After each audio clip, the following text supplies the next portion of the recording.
أعوذ بالله من الشيطان الرجيم. بسم الله الرحمن الرحيم. وقالوا لن يدخل الجنة إلا من كان هودا أو نصارى تلك أمانيهم قل هاتوا برهانكم إن كنتم صادقين. بلى من أسلم وجهه لله وهو محسن فله أجره عند ربه ولا خوف عليهم ولا هم يحزنون. عزیز دوستو، السلام علیکم ورحمۃ اللہ وبرکاتہ۔ سورۃ البقرہ آیت نمبر 111 اور 112 کی تلاوت کی ہے۔ اللہ تعالیٰ اس میں بنی اسرائیل میں جو یہودی اور عیسائی تھے، اہل کتاب، ان کے بارے میں اللہ تعالیٰ ارشاد فرماتا ہے کہ وہ لوگ اپنے آپ کو ہی بس اہل جنت سمجھتے تھے، اور جب ان سے کہا گیا کہ کوئی اس کی دلیل دو تو ان کے پاس کوئی دلیل نہ تھی۔ تو اس لیے اللہ تعالیٰ نے فرمایا کہ پھر جو بندہ اسلام قبول کرتا ہے، اپنے چہرے کو اللہ کے حضور جھکا دیتا ہے اور وہ اللہ کا فرما بردار بن جاتا ہے، تو پھر اللہ کی طرف سے اس کے لیے اجر ہوتا ہے۔ اس کو نہ کوئی خوف ہوگا اور نہ کوئی اس کو غم ہوگا۔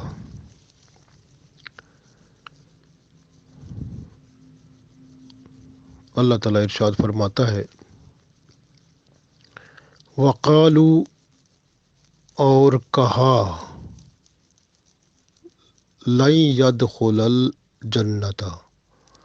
لن کا معنی ہوتا ہے کہ ہرگز نہیں، یدخلا کا مطلب داخل ہونا، لن يدخل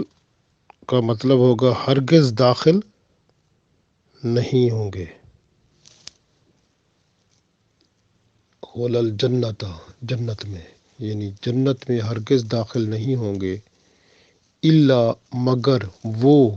من کا مطلب جو، کانا جو ہیں، ہودن یہودی، یعنی جو یہودی ہوں گے وہ ہی جنت میں داخل ہوں گے، او کا مطلب یا، نصارہ یعنی عیسائی، یا جو عیسائی ہوں گے، یعنی عیسائی جو ہوں گے وہ جنت میں جائیں گے یا پھر وہ یہودی جائیں گے، اس کے علاوہ کوئی جنت میں جانے والا نہیں ہے۔ یہ کہتے تھے، تل کا، یہ امانیہم، یہ ان کی آرزوئیں ہیں، یہ ان کی تمنائیں ہیں، یہ ان کی امنگیں ہیں یا ان کی خام خیالی ہے۔ اللہ فرماتے ہیں کہ کل، کہیں، ہاتو، ان کو کہو کہ لاؤ، ہاتو لے آؤ، برہانکم، برہان کہتے ہیں دلیل کو، یعنی پروف لے آؤ اس کا۔ یہ جو آپ کہتے ہیں نا جنت میں عیسائی جائیں گے اور یہودی جائیں گے، چلو یہی بات جو آپ کہتے ہیں اس کا کوئی ثبوت لاؤ، کوئی واضح دلیل لاؤ، کوئی سند لاؤ، کوئی سرٹیفکیٹ لاؤ اس کا، جو تمہارے پاس کوئی پروف ہے تو لے آؤ، اس کی دلیل لے آؤ۔ ان کنتم صادقین، اگر تم سچے ہو، یعنی اللہ تعالیٰ نے فرمایا کہ ان کو کہہ دو، وہ اہل کتاب جو ہیں، جو اپنے آپ کو جنت کا حقدار سمجھ رہے ہیں، ان کے نزدیک اور کوئی جنت میں نہیں جائے گا، تو ان کو کہیں ٹھیک ہے، پھر اگر آپ جنت میں آپ نے ہی جانا ہے تو ٹھیک ہے، اس کا کوئی ثبوت تو لاؤ نا، ہمیں ثبوت تو دکھاؤ، کوئی اس کی برہان یعنی دلیل تو لاؤ واضح، اگر تم سچے ہو۔ بلا، اللہ فرماتا ہے بلا، ہاں ہاں، من اسلم، اللہ فرماتا ہے ہاں، من اسلم، من جو کہ اسلم کا مطلب ہوتا ہے جو تسلیم کر لے، قبول کر لے، سبمٹ کر لے، یعنی جھک جائے، وجہ وجہ کا وجہ کہتے ہیں نا چہرے کو، یعنی اپنے چہرے کو جھکا دے، للہ اللہ کے واسطے۔ جب بندہ چہرہ جھکاتا ہے تو وہ سجدے کی حالت ہوتی ہے نا، چہرہ جھکتا ہے تو سارا جسم ہی جھک جاتا ہے۔ تو بندہ جب اللہ کے حضور اپنے چہرے کو جھکا لیتا ہے تو گویا اس کا فرما بردار بن جاتا ہے۔ اللہ فرماتے ہیں ہاں ہاں بلا، ہاں ہاں، من اسلمہ، مگر جو فرما بردار بن گیا، جس نے قرآن و سنت کے مطابق اپنے آپ کو چلا لیا، جس کے سارے اعمال اور ایمان کی حالت قرآن و سنت کے عین مطابق ہو گئی، وَهُوَ مُحْسِنٌ، وہ اور وہ محسن کہتے ہیں احسان کرنے والا۔ اب احسان کرنا اللہ کے لیے، احسان تو بندہ نہیں کرتا، احسان تو اپنے اوپر کرتا ہے نا۔ جو بندہ بھی نیکی کرتا ہے وہ اپنے اوپر ہی احسان کرتا ہے۔ اور عربی میں یہ جو محسن ہے اس کو کہتے ہیں جو نیکی کرنے والا ہوتا ہے۔ اصل میں اس کو ذرا غور سے دیکھیں تو نیکی کو حسین کر کے وہ کرتا ہے، یعنی خشوع خضوع کے ساتھ کرتا ہے، فرما برداری کے ساتھ کرتا ہے، اور سنت رسول صلی اللہ علیہ وسلم کو سامنے رکھ کے اپنی زندگی کی ہر حرکت کو، ہر جسم کے اعضاء کی حرکت کو چلاتا ہے۔ یعنی جسم اس کے اعضاء وہ کام ہی نہیں کرتے جو قرآن و سنت کے خلاف ہو، وہ صرف اللہ اور اس کے رسول صلی اللہ علیہ وسلم کے فرما بردار ہوتے ہیں۔ جب بندہ اللہ کے ہاں اپنے چہرے کو جھکا لیتا ہے، گویا سجدے میں جب بندہ آ گیا، اللہ کے سامنے جھک گیا، تو اس نے اپنی ساری خواہشات کو، سارے جسم کی حرکات کو، سارے اعمال کو اور ایمان کی حالت کو اللہ اور اس کے رسول صلی اللہ علیہ وسلم کے حکم کے مطابق چلا لیا، گویا قرآن و سنت کے مطابق اس کی زندگی بن گئی۔ جو بندہ محسن ہوتا ہے وہ اس طرح کی حالت کا ہوتا ہے کہ خلوص اس کے اندر ہوتا ہے اور خشوع خضوع کے ساتھ وہ اپنے اعمال صالح کو انجام دے رہا ہوتا ہے، اور اس کے ایمان میں مکمل خلوص اور مضبوطی ہوتی ہے، اور اللہ کی طرف اس کا جھکاؤ اتنا گہرا ہوتا ہے جس کی کوئی مثال نہیں۔ تو اس لیے اللہ تعالیٰ نے فرمایا کہ ان کے بارے میں جو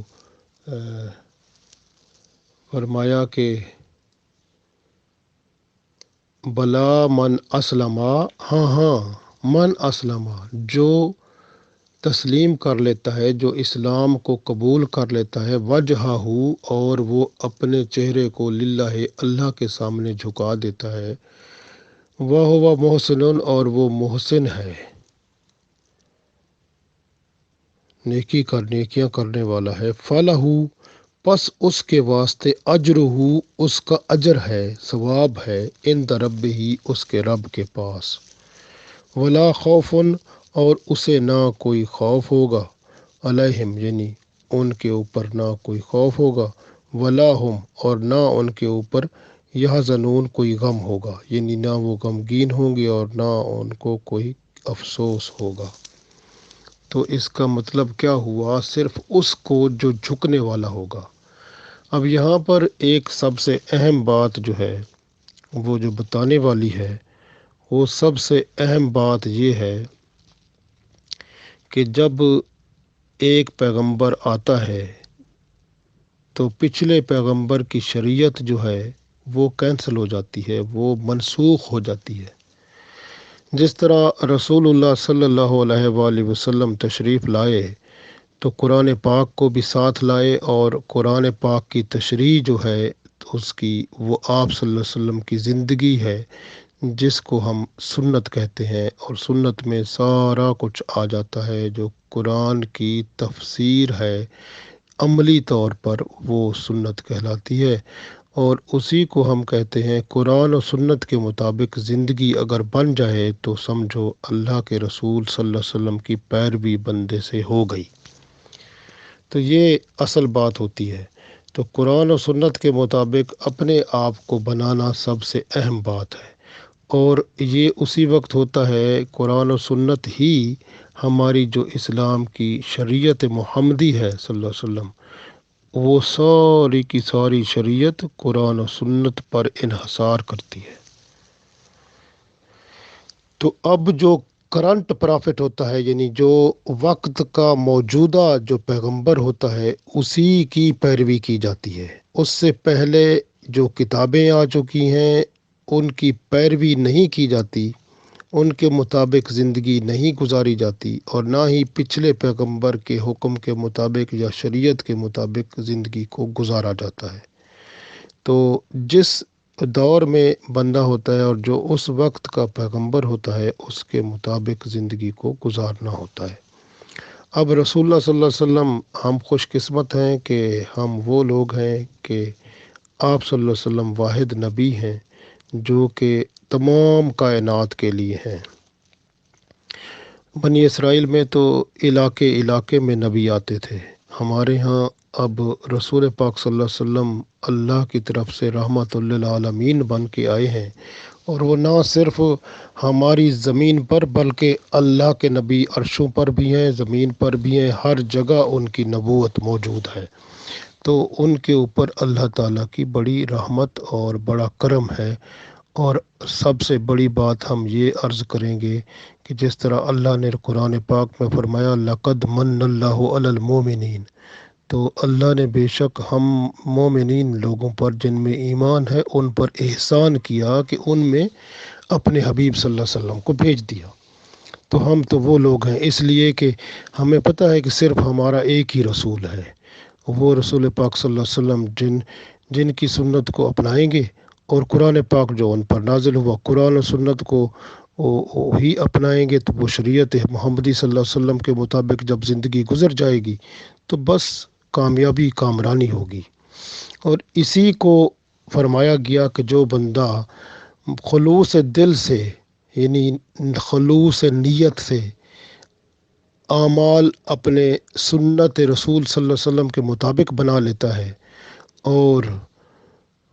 اللہ کا نیک بندہ بن جاتا ہے، حلال کماتا ہے، نماز و زکوٰۃ کا پابند ہوتا ہے، اسلام کے ارکان مکمل طور پر ادا کرتا ہے، فرائض اور واجبات کا خیال رکھتا ہے، اور سنت اور نوافل اور اپنے آپ کو اللہ کے اور قریب لانے کی کوشش کرتا ہے، تو شریعت کو صدق کے دل سے قبول کر کے اس کو اپنے جسم کی تمام حرکات پر لاگو کر دیتا ہے، اور پھر اس پر اللہ کی رحمت ہوتی ہے۔ خشوع خضوع کو وہ جانے نہیں دیتا، اور جو بھی عمل کرتا ہے اس کو حسین کر کے کرتا ہے، خوبصورت بنا کے کرتا ہے، اور صرف اللہ کی رضا کے لیے کرتا ہے۔ اس میں نہ کوئی لالچ ہوتا ہے، نہ ریاکاری ہوتی ہے، نہ کسی قسم کی کوئی بات ہوتی ہے، صرف اللہ کی رضا اور اللہ کے اوپر مکمل توکل جو ہوتا ہے اس کے اندر ہوتا ہے۔ تو ایسا بندہ، اسی کو کہا جاتا ہے کہ وہ محسن ہے۔ محسن کا مطلب نیکیوں کو حسین طریقے سے ادا کر کے اللہ کو خوش کر دینے والا۔ تو ایسے بندہ جو ہے اسی کے لیے پھر اللہ نے فرمایا ہے، وہ بندہ ایسا ہوتا ہے کہ جس کو رب تعالیٰ نے فرمایا کہ فَلَهُ أَجْرُهُ عِنْدَ رَبِّهِ، یعنی اس بندے کا اللہ کے پاس اجر ہے، اور وَلَا خَوْفٌ عَلَيْهِمْ وَلَا هُمْ يَحْزَنُونَ، اور ایسے لوگوں کو نہ کسی قسم کا خوف ہوگا قیامت کے دن بھی، اور نہ ان کو کسی قسم کا غم ہوگا۔ اور یہ ان کے اوپر ہے جس نے اپنے آپ کو موجودہ نبی پاک صلی اللہ علیہ وسلم جن کا زمانہ ہے، جن کی نبوت ہے، جن کی شریعت ہے، اسی کے اوپر چل کے کامیابی کامرانی وہ کرے گا، تو پھر اس کے اوپر اللہ کی رحمت ہوگی۔ اگر کوئی بندہ یہ سوچتا ہے کہ منسوخ جو ہو گیا ہے، یعنی اب عیسیٰ علیہ السلام کی شریعت بھی منسوخ ہو گئی ہے، بائبل جو کتاب ہے جس کو ہم انجیل کہتے ہیں اس کے اوپر عمل بھی منسوخ ہو گیا ہے۔ عیسیٰ علیہ السلام کو ہم پیغمبر مانتے ہیں اللہ کا، لیکن اللہ کے اس پیغمبر کا حکم اب نہیں چلتا، اب صرف محمد رسول اللہ صلی اللہ علیہ وسلم کا حکم چلتا ہے، ان کی شریعت چلتی ہے، اور قیامت تک یہ اسی شریعت کے اوپر ہم لوگ چلتے رہیں گے، ہماری نسلیں چلتی رہیں گی انشاءاللہ اسلام کے اوپر، شریعت محمدی صلی اللہ علیہ وسلم پر زمانے میں یہ قائم و دائم رہے گا اسلام انشاءاللہ۔ اور پھر جو پچھلے پیغمبر ہیں ابھی آپ دیکھیں گے انشاءاللہ عیسیٰ علیہ السلام آئیں گے، وہ بھی آ کر کبھی نہیں کہیں گے کہ میں پیغمبر ہوں مجھے پیغمبر مانو، کبھی نہیں کہیں گے، بلکہ وہ بھی محمد رسول اللہ صلی اللہ علیہ وسلم کا کلمہ پڑھیں گے، اور وہ آپ صلی اللہ علیہ وسلم کے ایک جس طرح سے ہم شریعت محمدی صلی اللہ علیہ وسلم پر پابند ہیں، وہ شریعت محمدی صلی اللہ علیہ وسلم پر پابند ہو کر ہی اس دنیا میں اللہ کا دین جو ہے اس کا پرچم بلند کریں گے۔ تو یہ اللہ تعالیٰ کی کتنی بڑی رحمت ہے کہ رسول اللہ صلی اللہ علیہ وسلم کو کتنا اللہ نے کرم فرمایا ہے، کتنی اللہ نے ان کو عزت و احترام دیا ہے۔ آپ دیکھیں کہ رحمت للعالمین فرمایا، تمام جہانوں کے لیے رحمت۔ تو اس وجہ سے پچھلے جو بھی پیغمبر آ چکے اور ان کی کتابیں آ چکی ہیں وہ منسوخ ہیں، ان کے اندر سے اگر کوئی بات جو اسلام ہمارے یعنی رسول پاک صلی اللہ علیہ وسلم کی شریعت میں آنی تھی وہ اس کے اندر ڈال دی گئی ہے۔ صحابہ کرام سے جو ہمیں باتیں ملتی ہیں، جو ہمیں دین کی باتیں ملتی ہیں، جس میں دین حق ہمارا اسلام قائم و دائم ہے، قرآن و سنت کے اندر، شریعت کے اندر، جس میں امام جو 4 امام ہیں انہوں نے اپنی پوری محنت سے اپنے ہاں فقہ بنا کر ہمارے لیے پکی پکائی روٹی جیسے ہوتی ہے نا وہ پیش کر دی ہے، تو ہمیں وہ کام کرنے کی ضرورت ہی نہیں ہوتی، تو ہمیں ایک قسم کا پکا پکایا جیسے کھانا ہوتا ہے وہ تیار ہے، بس ہمیں تو وہ عمل کرنے کی ضرورت ہے۔ شریعت دوسرے لفظوں میں مکمل طور پر ہمارے پاس موجود ہے، لیکن اس پر عمل کر کے ہم نے کامیاب ہونا ہے، اصل بات یہی ہے۔ تو تورات انجیل جو ہے اس کے اوپر اس وقت عمل نہیں ہونا، کیونکہ وہ منسوخ ہو گئی ہیں کتابیں، اور ان کی جو پیغمبر آئے ہیں ان کی تعلیمات جو ہیں وہ منسوخ ہیں، ان کے اندر سے سب کچھ جو نکال کر ایکسٹریکٹ یا اقتباس یا اس کا جو ہے وہ سب نکال کر قرآن پاک کے اندر ڈال دیا گیا، اور سب قرآن پاک تمام کتابیں جو مسند احمد میں جیسے آتا ہے کہ 315 کتابیں اللہ نے بھیجی زمین پر لوگوں کی ہدایت کے لیے، وہ ساری 315 کتابیں جو ہیں اس میں 4 کتابیں یہ بڑی والی جیسے تورات، انجیل اور یہ زبور اور پھر قرآن پاک، تو قرآن پاک میں 315 جتنی کتابیں ہیں سب کا ہی علم موجود ہے، اور رسول پاک صلی اللہ علیہ وسلم جو ہیں ان کے اعمال، ان کے افعال، ان کے کام اقوال، سب کچھ ان کو ہم سنت کہتے ہیں، رسول پاک صلی اللہ علیہ وسلم کی سنت اور قرآن پاک ہی ہمارے لیے ایک بہت بڑا خزانہ ہے جس پر ہم چل کر کامیاب و کامران ہو سکتے ہیں۔ آج بھی جس کو محسن کہا گیا ہے ادھر، اور اگر اس آیت سے کوئی بندہ یہ نہ تصور کرے کہ اگر وہ عیسائی ہوگا یا یہودی ہوگا یا کسی مذہب کا ہوگا، اور اگر وہ جو ہے وہ بندہ اگر اسلام قبول کر لے اور سجدے میں چلا جائے، اللہ کے حضور جھک جائے، اور وہ محسن بن جائے گا، اور اس کے لیے اللہ تعالیٰ نہ ولا خوف علیہم ولا هم یحزنون والی بات پہ آ جائے گا، اور یا پھر یہ کہ وہ اس کے لیے اللہ تعالیٰ اس کا اجر رکھے گا، یہ بات اس وقت صرف ممکن ہے جب اس بندے کا عمل شریعت محمدی صلی اللہ علیہ وسلم پر ہوگا۔ اگر شریعت کو چھوڑ کر وہ رہبانیت پر ہوگا، یا رہبانیت کا چاہے جتنا بھی پرخلوص ہو، یعنی خلوص دل کے ساتھ رہبانیت پر اگر وہ مبنی ہے اس کا پورا عمل اور پورا دین اس کا، تو اتباع سنت سے وہ ہٹ گیا ہے تو وہ مردود شمار ہوگا، جیسے کہ حدیث شریف میں آتا ہے کہ رسول اللہ صلی اللہ علیہ وسلم فرماتے ہیں جو شخص ایسا عمل کرے جو ہماری سنت میں نہ ہو، یعنی تو وہ مردود ہے۔ مسلم شریف میں یہ حدیث موجود ہے۔ تو اس وجہ سے عیسائی اور یہودی چاہے وہ رہبانیت کا عمل کرتا ہے، چاہے وہ اپنے طور پہ جتنا بھی حسین ترین عمل کرے، مخلوق کے فائدے کا کرے، اپنے فائدے کا کرے، لیکن اگر اس کا ایمان کامل نہیں سنت رسول صلی اللہ علیہ وسلم پر، شریعت محمدی صلی اللہ علیہ وسلم پر، تو اس کا وہ کوئی بھی عمل قابل قبول نہیں ہے، نہ اس کا ایمان قابل قبول ہے۔ اس لیے کافروں کے اعمال جو ہوتے ہیں وہ ریت کی طرح چمکتے ہوئے نظر آتے ہیں، جیسے کوئی پیاسا پانی سمجھتا ہے، جب اس کے پاس اگر وہ پیاسا پانی پینے جائے تو پھر پتہ چلتا ہے کہ یہ تو پانی نہیں تھا، یہ تو دھوکہ تھا۔ تو یہ حالت ہے۔ تو اس وجہ سے جو ہے ہمیں پچھلے انبیاء کو چھوڑ کر شریعت محمدی صلی اللہ علیہ وسلم کے اوپر مکمل طور پر عمل کر کے اللہ کے ہاں کامیاب ہونا ہے۔ اور جو بھی کوئی بندہ اس آیت کے بارے میں اگر کوئی بات کرتا ہے کہ بلا من اسلم وجہہ للہ وہو محسن، تو اگر وہ کہے کہ ہاں من اسلم وجہہ، وہ جو بندہ جس نے جھکا لیا اپنے آپ کو دین اسلام کی طرف اور اس نے اپنا چہرہ اللہ کے حضور جھکا دیا، اور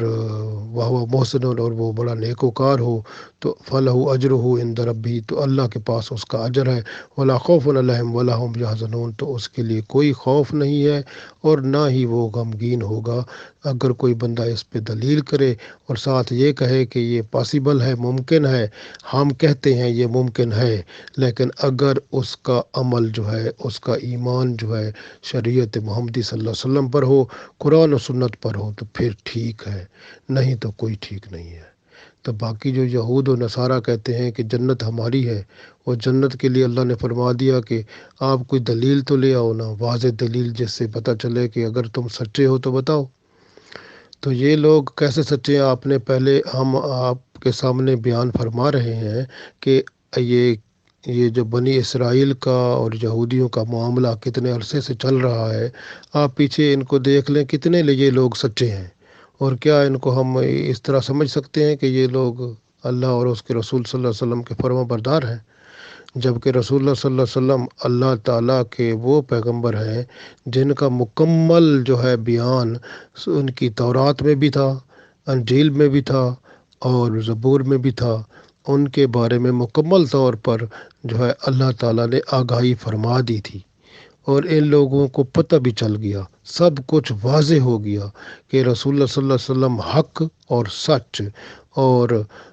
اللہ کے رسول ہیں، آخری رسول ہیں، اور قرآن پاک اللہ کی سچی کتاب ہے، اور دین اسلام کی تکمیل ہو گئی ہے۔ اب دین اسلام کا کوئی بھی ذرا بھر بھی گنجائش باقی نہیں رہی۔ اللہ نے اس کو پورا دین کمپلیٹ کر دیا ہے، اور اس دین پورے کو اللہ کے رسول محمد رسول اللہ صلی اللہ علیہ وسلم جو ہیں وہ قرآن و سنت کے لحاظ سے ہمیں وہ تفویض کر گئے، ہمیں دے کر گئے ہیں۔ اسی پر ہی عمل ہم کر کے اللہ کے حضور ہم مشرف ہو سکتے ہیں، اور ہم محسن ہو سکتے ہیں، اور اللہ کے حضور ہم کامیاب و کامران ہو سکتے ہیں۔ جب یہ بات ہوگی نا، تب ہی کامیابی ہوگی۔ تو اس وجہ سے ہمیں ہمیشہ یہ کوشش کرنی ہے کہ اپنے اندر دیکھیں کہ قرآن و سنت کے مطابق ہم چل رہے ہیں یا اپنی مرضی پہ چل رہے ہیں۔ اگر اپنی مرضی ہے تو اس کو آج ہی چھوڑ دیں، اور قرآن و سنت کے مطابق اپنی مرضی کو ڈھال لیں، تبدیل کر لیں۔ تو اس طرح سے انشاءاللہ تعالی اللہ تعالیٰ کو بھی ہم راضی رکھ لیں گے، اور اپنی عاقبت بہتر ہو جائے گی، اور اللہ کے رسول صلی اللہ علیہ وسلم کے ساتھ ہم جنت میں پہنچنے والے بھی بن جائیں گے۔ انشاءاللہ تعالیٰ اپنی کوشش کریں، ہم سب مل کے کوشش کریں گے تو انشاءاللہ تعالیٰ ہمارے ہاں اتفاق اور اتحاد کی ضرورت ہے مسلمانوں میں۔ آج ہم اگر ہیں یہ اتفاق اتحاد کریں اور محسن بن جائیں، نیکیاں کرنے والے بن جائیں، خلوص دل سے اللہ کو اپنا معبود حق سمجھ لیں، اور اسی کی جو دی ہوئی ہدایت رسول اللہ صلی اللہ علیہ وسلم کے ہاں سے قرآن و سنت کے ساتھ ہمیں ملی ہے، شریعت محمدی صلی اللہ علیہ وسلم کے مطابق اپنی زندگی گزار لیں تو انشاءاللہ دیکھیں آج پوری دنیا میں ہمارا ہی نام ہوگا، اور اللہ تعالیٰ کی وحدانیت اور رسول پاک صلی اللہ علیہ وسلم کی رسالت کو اور دین اسلام کو پوری دنیا میں ہم بلند کر دیں گے، اگر ہم صحیح معنی میں اللہ اور اس کے رسول صلی اللہ علیہ وسلم کے خلوص دل سے، خلوص نیت سے اور اعمال سنت کے مطابق بنا کر ایمان کو اللہ کے رسول صلی اللہ علیہ وسلم کے حکم کے مطابق قرآن و سنت کے سانچے میں ڈھال کر جب ہم آئیں گے تو انشاءاللہ ایسے انقلاب سے نہ صرف ہماری زندگی میں انقلاب آئے گا بلکہ پوری دنیا میں اسلام کا پرچم بلند ہوگا۔ اللہ تعالی ہم سب کو یہ اسلام کا پرچم بلند کرنے کی توفیق عطا فرمائے، آمین۔